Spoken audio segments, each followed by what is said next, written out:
ঢাকার সব থেকে ব্যস্তময় নিউ মার্কেটকে নিয়ে থাকছে আপনাদের মাঝে আজকের ভিডিও। আজকের ভিডিওতে আমি দেখাবো নিউ মার্কেটকে এক্সপ্লোর করার চেষ্টা করবো। নিউ মার্কেট কী কারণে জ্যাম থাকে, নিউ মার্কেটে আমরা কী কী পাই না পাই, এবং নিউ মার্কেটে কত প্রকার মানুষজন দেখা যায়। তো দর্শক, আপনারা যারা নিয়মিত আমার পেজটিকে ফলো করে রাখেন, যারা নিয়মিত আমার ভিডিওগুলো দেখেন, তাদেরকে অবশ্যই আবারও জানাই শুভেচ্ছা। তো সবাইকে আমি একটা জিনিস বলতে চাই, যারা আমাকে ফলো করে রাখছেন আমার ভিডিওগুলো দেখার জন্য, তারা সবাই ভিডিওটা শেয়ার করে দেবেন। অবশ্যই অবশ্যই ফলো করে পাশে থাকবেন, লাইক কমেন্ট শেয়ার করবেন।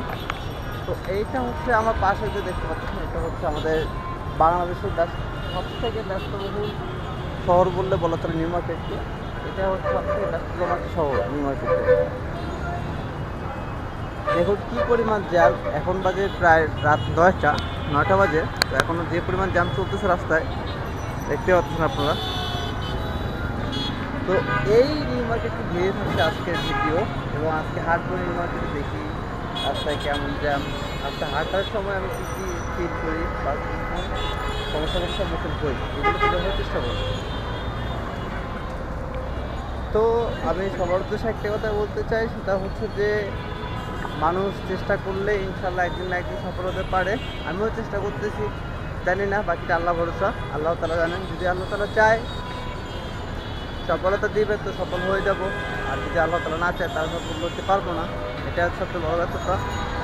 আর আপনারা একটা জিনিসই মাথায় রাখবেন, যে আমাকে যারা ফলো করে রাখছেন ইতিমধ্যে, তারা অবশ্যই ভিডিওটি শেয়ার করে দেবেন, বন্ধুকে দেওয়া শুরু করে দেবেন, আমাকে ফলো করে পাঠাবেন অবশ্যই।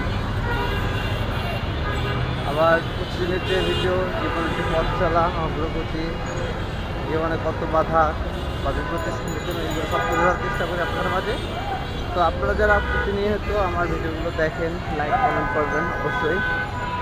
আর যারা ভিডিওগুলো এড়িয়ে যান, তাদেরকে উদ্দেশ্যে একটা কথা বলতে চাচ্ছি, যে আপনি যদি শুধু একজন কাউকে সাপোর্ট না করেন, সে কিন্তু সবার বা উঠে দাঁড়ানোর মতো ক্ষমতাটা রাখতে চায় না। তো এইটা হচ্ছে নিউ মার্কেটের ফুটওভার ব্রিজ।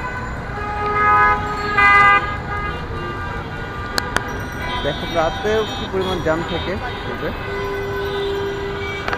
অতিরিক্ত জ্যাম থাকে আমাদের নিউ মার্কেটে। মানে রাত সবসময় জ্যাম থাকবেই, কোনো শান্তি নাই। এই ঢাকা শহর থেকে গ্রামে থাকাটা অনেক ভালো মনে করি আমি।